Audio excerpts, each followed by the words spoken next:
morning, ladies and gentlemen. Good to see everyone here with us today. If you would, turn with me to the book of Psalms, chapter 27. We're going to look at the first 4 verses of this chapter, and then we will find ourselves in other sections of the Bible to discuss some matters that pertain to the thoughts of the song that we sang just a moment ago that Daniel let us in about God being able to deliver us, and this song that we just sang about the Battle of Longford is going to be very fitting in what we're going to discuss this morning. My sweetie and I are very grateful for the opportunity given to us to come be here with you. Thank you for blessing us with the opportunity to be here with your invitation. And your presence this morning is very encouraging, but I know you didn't come for my appreciation. Please know that the value of our presence today is for the glory of the Lord, for our understanding of His Word, to be better suited in serving in our daily life for His cause and His kingdom. That's what we're here to do. That's what we're here for. And please know the value of that. Yet, please know that I know that you're not going to be quizzed as to all the things we're going to talk about as in Bible class or in our lesson this morning. But please know that there's got to be maybe one thing maybe that you will be able to gain from our study together. And if there is one thing, then hopefully we've accomplished a lot to understand better what we can do in the future. And maybe we've not done so well in the past, or maybe something we haven't known that will be helpful to us in the future. We look forward to the opportunity this week to get to know more of you better and to even know some of you which we may not know. And we appreciate very much the opportunity God has given us to be together. Please know that one of the things that Diane and I think a lot about opportunities like this is that there's going to be something we're going to gain by being associated with each other. I don't know what that is. I can't lay out, okay, this is what we're going to do. This is our goal, number 1, number 2, number 3. I don't know what all those are. But if we've got our heart set in the right place, then I know there's going to be something we're going to gain from it. And whatever opportunity that is. In the case of Psalm chapter 27, some of the things that the psalmist goes to is not what we would consider the right environment of which you're going to learn something. In other words, we want to sit down and think, okay, we're going to sit down and we're going to sit with some of our friends. We're going to have a cup of coffee or a glass of tea. We're going to drink some water, or we're going to have something to eat. And we're going to gain a lot of being together because we're in this environment. It's so warm, it's so cozy, it's so nice. And we're with associates, and therefore we just know we're going to get something out of this because everything's just right. In these circumstances, everything's not just right. Let me read this to you, and you read it with me. Jehovah is my light and my salvation. Whom shall I fear? That's a great question. Jehovah is the strength of my life. On whom shall I be afraid? When evildoers came upon me to eat my flesh, even my adversaries and my foes, they stumbled and fell. Though a host should encamp against me, my heart shall not fear. Though war should rise against me, even then will I be confident. One thing have I asked of Jehovah, that will I seek after, that I may dwell in the house of Jehovah all the days of my life, to behold the beauty of Jehovah, and to inquire in His temple. You would think everything is just really wonderful, where you could make the very first statement in verse 1, Jehovah is my light and my salvation. But then he goes on and talks about evildoers. Then he talks about adversaries. Even though a host of people came against me, and even if a war came against me. So the progression of the intensity of the things that he faces, from evildoers to adversaries to a camp, a host of people to a war. I mean, this is building. This is getting intensely worse. And even in the midst of all this, you've got to know, as he states in verse 1, Jehovah is my light and my salvation. Whom shall I fear? He keeps talking about whom shall I be afraid, and then he talks about the war. I will be confident in verse 3, and then one thing if I ask of Jehovah that will I seek after, I will dwell in the house of Jehovah all the days of my life. In other words, whenever the pressure's on, to him, he knows that God's the one he turns to as the means of recovery, or the means of truly understanding what he needs to do in the midst of all those circumstances, no matter what they are. Even if they're absolutely the worst, and they're severe. And that's not only in this case, but as we're going to talk about in our lesson this morning, that's true in Daniel chapter 3. Let's go over to Daniel chapter 3 and let's look at this together. Probably a very familiar story to some of you, of where there's this man named Nebuchadnezzar as the king of Babylon. There are people named Daniel, and there are people named Shadrach, Meshach, and Abednego who are in this particular event that takes place in Babylonian captivity. In a circumstance that's not very pleasant, yet there are a lot of things about this that are very awe-striking to these three individuals, as well as to Daniel, circumstances in which maybe they've never been in before, but there's so much that's there. You think, oh man, this has got to be great. This is going to be a wonderful place for me to be.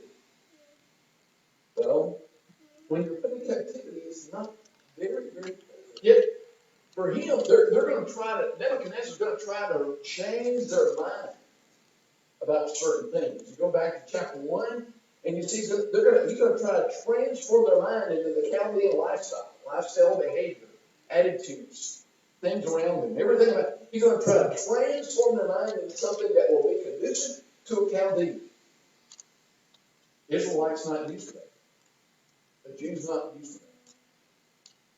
Definitely, they had their own king. We have a lot of kings way back before. Shadrach, Meshach, and Abednego are brought into a circumstance of which they did not ever anticipate. And in fact, when you get to chapter 3, the king had so much pride about himself, he made an image. He made an image that everybody's going to bow down to. He gathered all of his dignitaries around him, in verse 2, all the deputies, all the sheriffs, all the counselors, all the treasurers, everything therefore to dedicate this particular image. And then he commands everybody, when they hear the sound of the particular noises of the flute and the dulcimer and the cornet, the psaltery, everybody's going to bow down. Everybody's going to be falling down to the image that he wanted. The golden image, as it says in the end of verse 7. There were three men that did not do that. And it was found out in verse 8 and verse 9 that Shadrach and Meshach and Abednego didn't do this. They didn't bow down. The news came back to the officials that these three guys didn't do that. Okay, Nebuchadnezzar says, okay, let's talk about this. And in verse 13, they brought these men before the king. In verse 14, Nebuchadnezzar says, is it a purpose, O Shadrach, Meshach, and Abednego, that you serve not my God, nor worship the golden image which I've set up? I mean, the guy's proud enough that he's the king, number one. Then he has, and if you're a God to yourself, then you can make any image that you want to for everybody else to bow down to. And it really is insulting, isn't it, when somebody doesn't do what you want them to do? When you got so much pride built up that you think you've got control of everything, and you make this image and nobody bows down to it, when the songs are played, the instrumental music comes up. Is there a purpose that you do this? It's almost like you go give them a second chance in verse 15. So now, if you be ready, that at the time you hear the sound of the cornet, the flute, the harp, the sackbut, the psaltery, the dulcimer, all kinds of music, you fall down and worship the image which you do well. But if you do not, you shall be cast in the same fire in the midst of the burning fiery furnace. And who is that God that shall deliver you out of my hand? You'll do this. Who is the God that will be in opposition to my God that will deliver you out of my hands? Everything's about himself. Everything's about me. Who is that God that should deliver you out of my hands? Verse 16. Shadrach, Meshach, and Abednego, and they go on and say, oh, Nebuchadnezzar, we have no need to answer thee in this matter. And I think this is a very interesting answer that they give, because they don't say, I don't care what you say. I don't care what decree you make. I mean, they're not very arrogantly rebellious to them to say, okay, go ahead and do what you want to do. I don't care. They don't have this defiant attitude that says, well, here's what we want you to know. We are Jews, And we oppose it. And he gets into discussion, or they don't get into discussion, and they say, let's talk about being a Jew. Let's talk about being an Israelite. Let's talk about following God.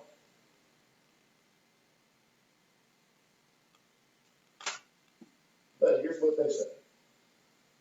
If it be so, our God whom we serve is able to deliver us from the burning fiery furnace. And he will deliver us out of thy hand, O king. But if it not, be it known unto thee, O king, that we will not serve thy God, nor worship the golden image which thou hast set up. God is, in their words, able. He says that. They say that in verse 17. He is able. Not only is able, he will, in verse 17. But not only that, you go to verse 18. If he doesn't, we will not serve your gods, nor worship the golden image which you set up. Three things. He is able, he will. If he does not, we will not serve your God. We're going to get into it a little bit later about the response to this on the part of Nebuchadnezzar to their answer. But I want you to, let's stay here with me in this particular passage. First of all, let's talk about the fact of God being able. God could God. And you got to know the answer with, and there's two things going on here. There's an easy part to this and there's a hard part to this. The easy part is God is able. And I don't know how many of you think about this or not, but we would say, if somebody came up, well, can God do anything? And everybody would say, well, yes, he can do anything. He can, if he wants to, stop this virus. He can stop it. He can do that. He can give you a boy or a girl to date, if you're looking for someone. He can give you a spouse. He can give you children. He can give you a house. He can give you a job. He can do all those things. He's able to do all those things. A lot of those things in which I just mentioned to you are things that people are looking for. Can God do this? He's able. That's the easy part of this. That's the real easy part of this, and that is God is able. The hard part is, will he deliver us out of the hand of the king? Will. In other words, it's going to be based upon his purpose and his design that he will deliver them out of the hand of the king. Will he stop the virus? Will he give the boy? Will he give the girl to the one that's looking for that? Will he give the husband? Will he give the children? Will he give the house? Will he give the job? Will he do it? Is that going to suit well into his purpose? Can he do it? Yes. Will he do it? That's where it's hard. That's where it's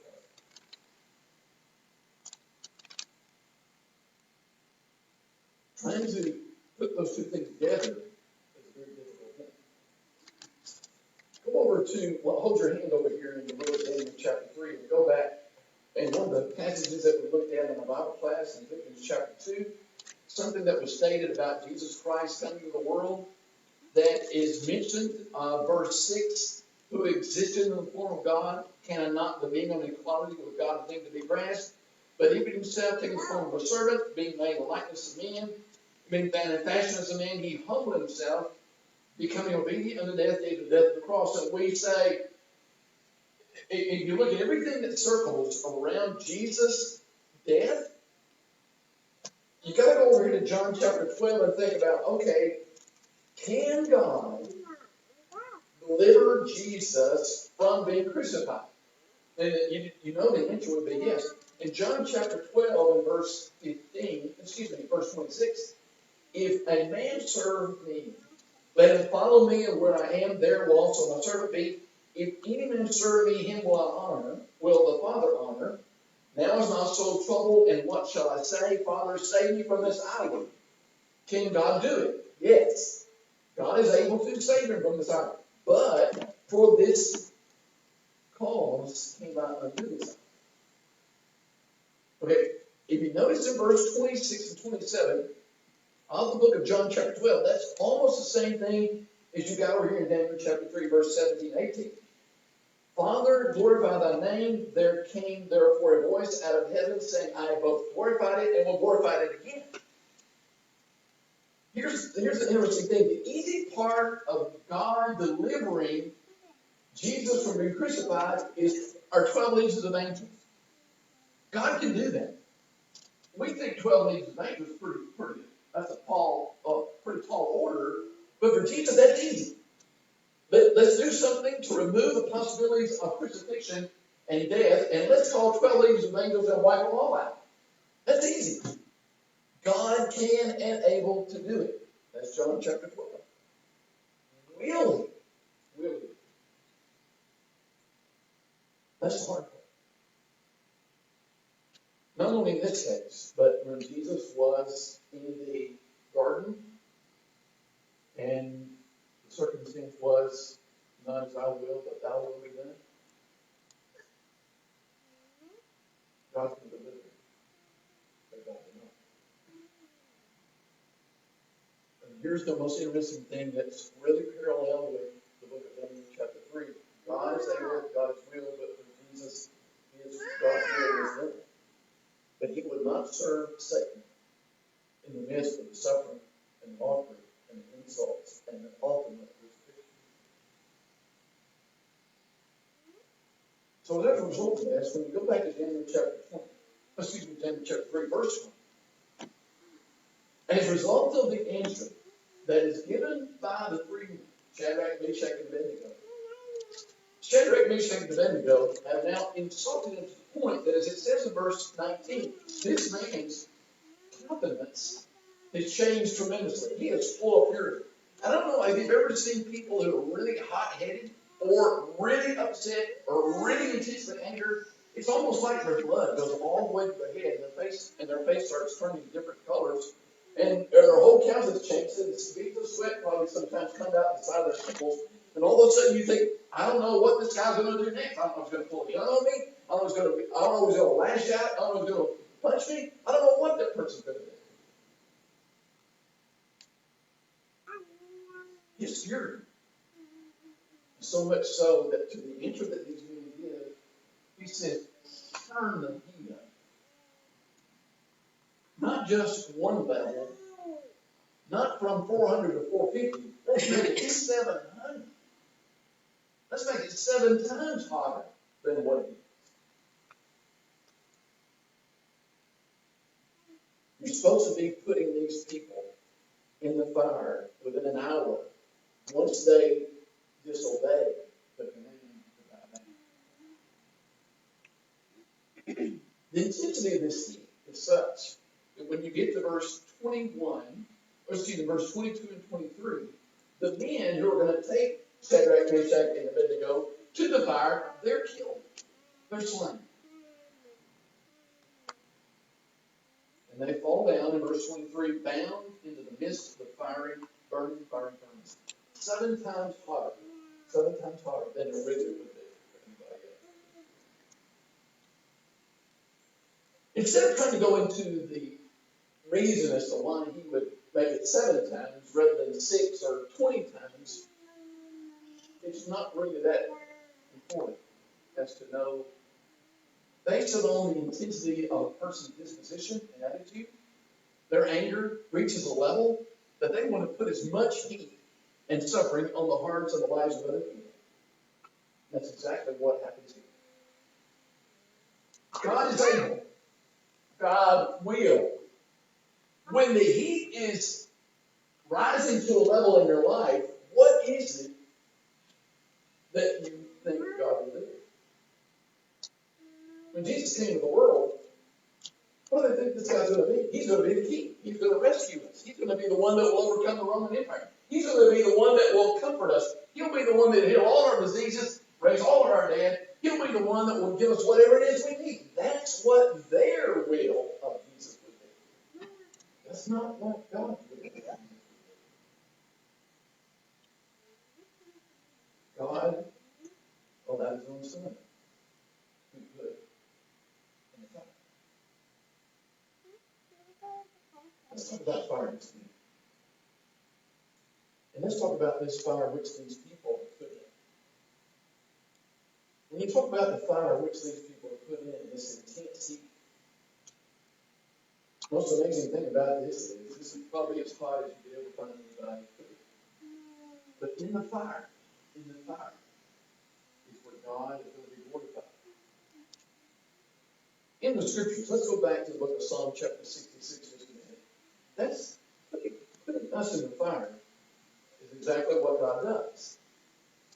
In verse 10 of the book of Psalm 66, for thou, O God, hast proved us, you have tried us, as silver is tried.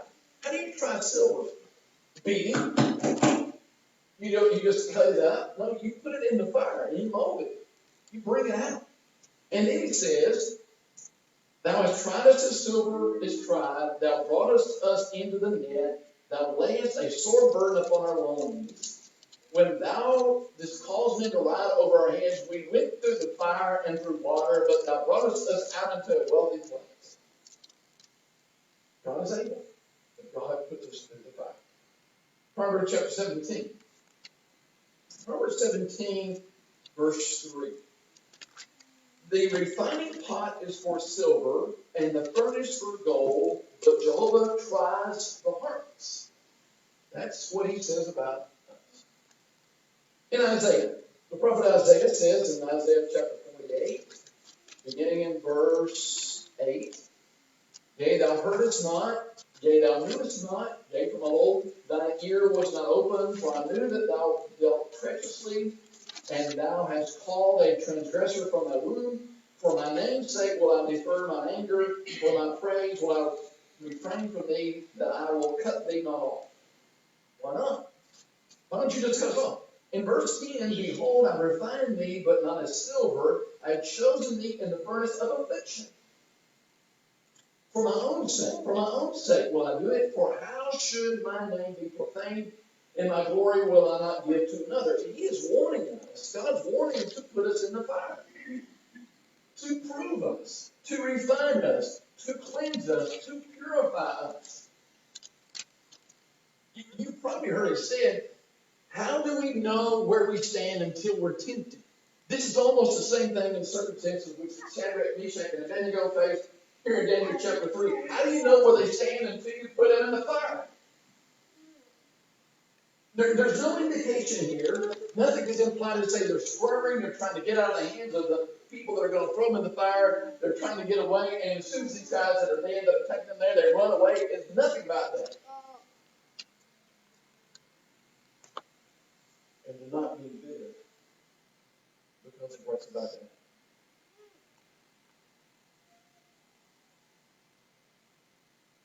I would say that if we had a choice of what kind of discipline we would rather have from God, we want it on our terms. We want it to be easy. We not want it to be real intense. We would not want it to be as difficult as I've seen other people go through. Maybe give us a little bit of it, but not a whole lot. The fire's not pleasant, please know that. It is not comfortable. We all realize that. It is the fruit that is born as a result of it. Think about it this way.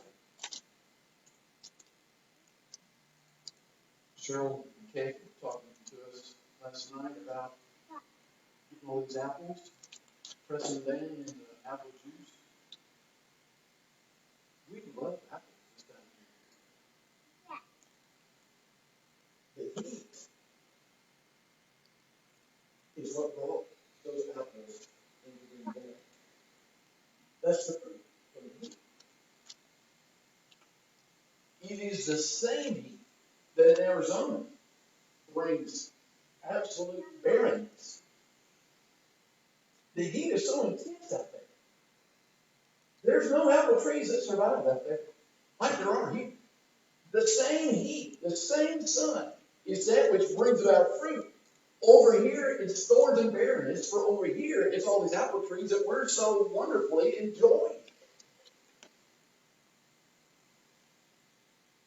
So therefore, when the heat is on, and the fire is there, the suffering and affliction comes from you and comes from me, it tests us.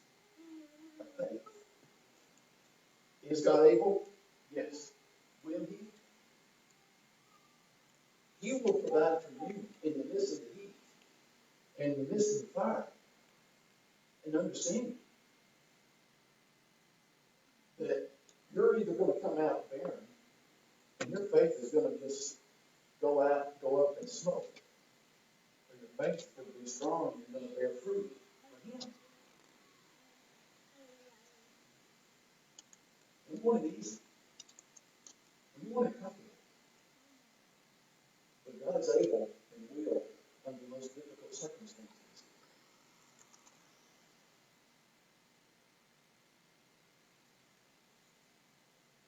When you go a little bit further in this text, in the book of Daniel chapter 3, some interesting things happen. Once the fire is 7 times hotter than before, I want you to notice something. Back up in verse 20, verse 21, and verse 23, and verse 24, the word bind and bound are all mentioned regarding what they're going to do to Shadrach, Meshach, and Abednego. You put binds around them. I mean, they're not going to be handcuffs. We would know them. They're going to probably be something made out of something that's going to burn up really easy. So therefore, here's the situation. They go into the fire, they're bound. Okay? 7 times hotter than before. What's going to happen to the binding? Probably going to burn up real quick, along with their bodies, probably. But the binding's going to be gone. And it's amazing to me that is what you see here. Nebuchadnezzar realizes something in verse 24 and is astonished at what he sees. He says, did we not bind 3 men into and cast them in the midst of the fire? They answered, true, O king, we did. Yep, we did. And verse 25, he said, well, I see 4 men there, loose, walking in the midst of the fire, and they have no hurt, and the aspect of the 4th is like a son of God's. So here they are, they're being put and bound into a fire 7 times harder than before, and all of a sudden they're loose. Not only are they loose, they're walking around loose, but then there's another one in there that wasn't thrown in there before.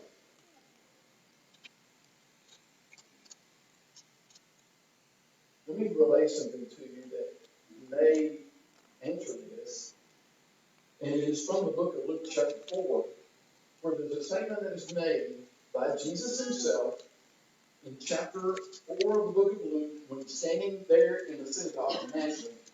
And he presents these words out of the book of Isaiah chapter 61, verse 1. The Spirit of the Lord, this is verse 18. The Spirit of the Lord is upon me, because he anointed me to preach good tidings to the poor. He has sent me to proclaim release to the captives and recover the sight to the blind, and to let set at liberty them that are bruised, to proclaim the acceptable year of the Lord. Jesus the Christ, when people are bound in sin, Romans chapter 6 talks about being in bondage.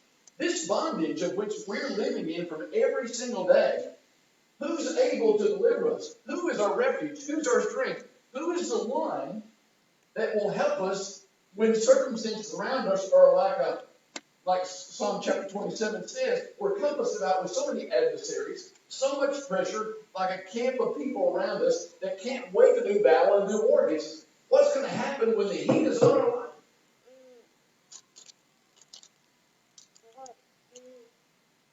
And we're in the middle of the fire. What's going to happen is, as a child of God, one who is one of God's people, like Shadrach, Meshach, and Abednego, they are released. They're loose. And right. Jesus is the only one that can let the captives free. I really believe this is who we're looking at here in the book of Daniel chapter 3. And in verse 25, the one in the midst of them is the one like Peter, who the book of Luke chapter 4 talks about, who's going to release the captives. Loose them. Release them from their bondage. Set them free. The book of Galatians chapter 5 talks about this. In Galatians 5, verse 1, there's a statement that's made about Jesus. It said, "For freedom did Jesus or Christ set us free. Stand fast, therefore, and be not entangled again, even in a yoke of bondage." The bondage, to be released from that, is freedom. The person involved in that is Jesus Christ. Jesus Christ set us free. And you notice in verse 1 of the book of Galatians 5, it says, "Stand fast, therefore." And if you notice over here in Daniel chapter 3, that these men are walking in the midst of the fire. They're walking loose. There's nothing binding them. All that's come away. They're walking there with someone else who is the one who released them. Wait a minute. You were released. Why are you still in the fire? The release comes a little bit later. But what notice it? They are loose in the fire, walking with the one who is like the Son of the gods. Not the Son of God, but like a son of the gods.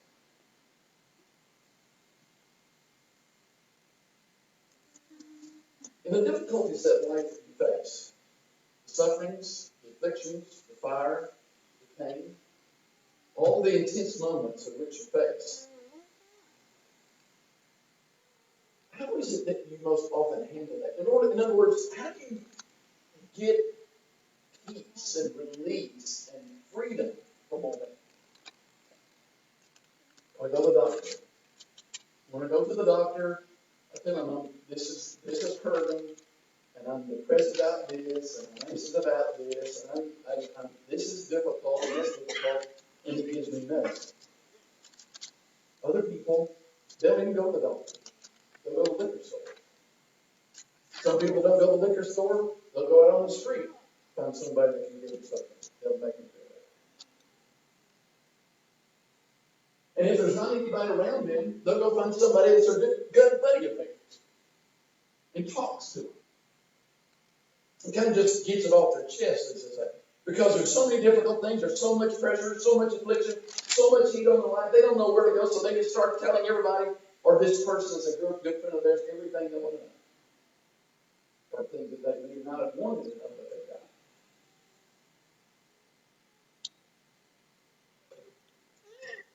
What do you do if you're a man hanging on the cross, and the heat, and the pressure, and the fire is on?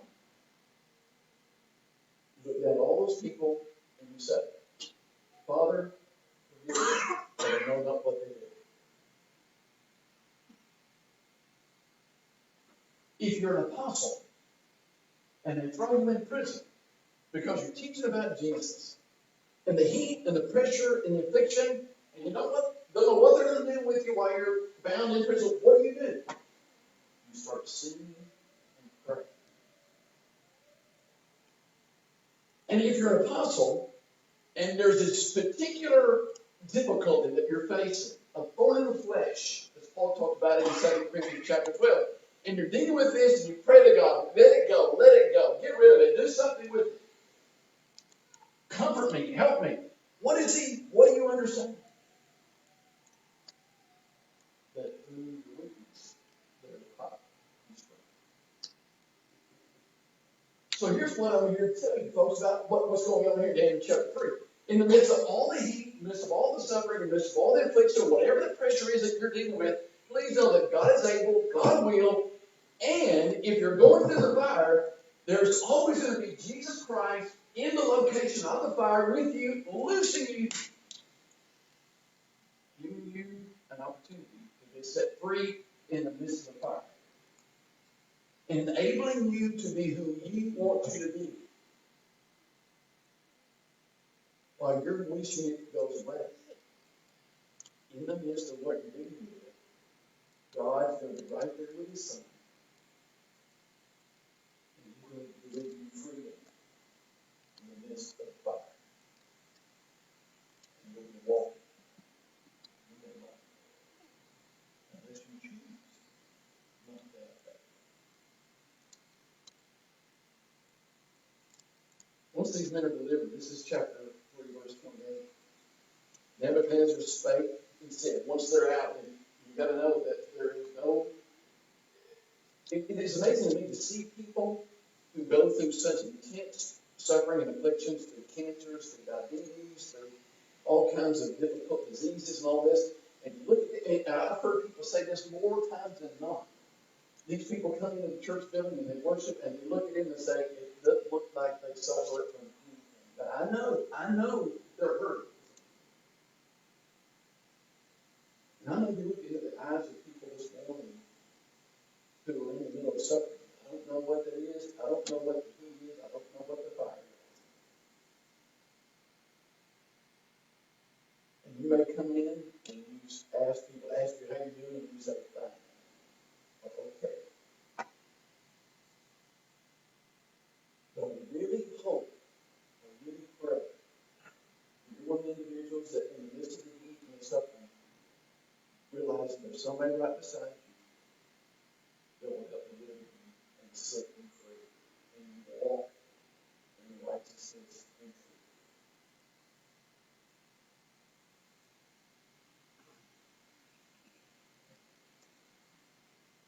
And these men are released with no smoke on them, no singed hair. Their garments are not even touched by the smell of fire. And Nebuchadnezzar says in verse 28, blessed be the God of Shadrach, Meshach, and Abednego, who has sent his angel and delivered his servants that trusted in him, and have changed the king's word, and have yielded their bodies that they might not serve nor worship any God except their own.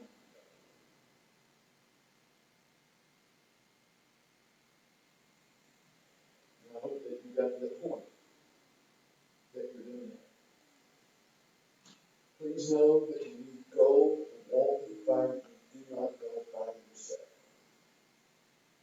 You do not go alone. Because God is the one that does deliver. The deliverance is a matter of truth. When we don't compromise with enemies, in the midst of the difficulties that we may face, and demeaning as it may be, and as much as they may mock us. And please know, sometimes the fire is by choice. Sometimes the fire is not by choice. Sometimes you lose a job. You didn't choose that. Sometimes you are one who lives safely and you're put in the fire because of the decisions that you make that are right and true. So sometimes the fire is by choice and sometimes it's not. Regardless, though, when you're put in the fire, 1 Peter chapter 1, verse 6 to verse 7 says the fire is to purify, it's to cleanse, it's to refine us. Can God? Is He able? Yes. Will He? It's about His purpose, not mine. If you were one of these individuals this morning who did this in the purpose of God, and you're dealing with a lot, you're not a Christian, you're dealing with a lot of intense difficulties in your life, do not let the fire push you away.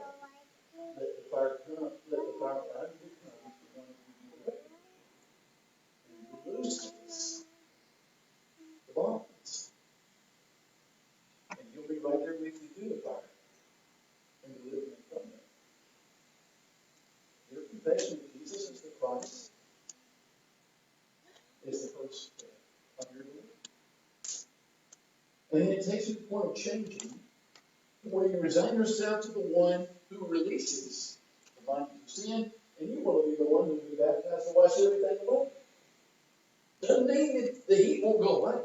Doesn't mean the pressure and the affliction and the suffering that you're facing automatically, just like miraculously goes away because you're baptized in the water. It's the fact that you've chosen to have someone right there with you to deliver you in the midst of all that. God is able. God is able. The challenge for those that are Christians is this. Sometimes maybe we think that we're able to have the wherewithal to get over it, or to go through it, or I can handle it. As if say we've got some kind of academic excellence about us or educational ability to overcome any kind of difficulty we ever face. But that's just pride. When you go through the fire, and if the fire's caused you to doubt, the fire intensifies your fear, and if the affliction has really caused you to wonder if God is present, please know the need for your repentance and prayers to God. That the thoughts and intents of your heart be forgiven and put him back into the place of where he was before, right there at your side, to help you, to deliver you. We want to help you. We would love to do that, but really God's going to do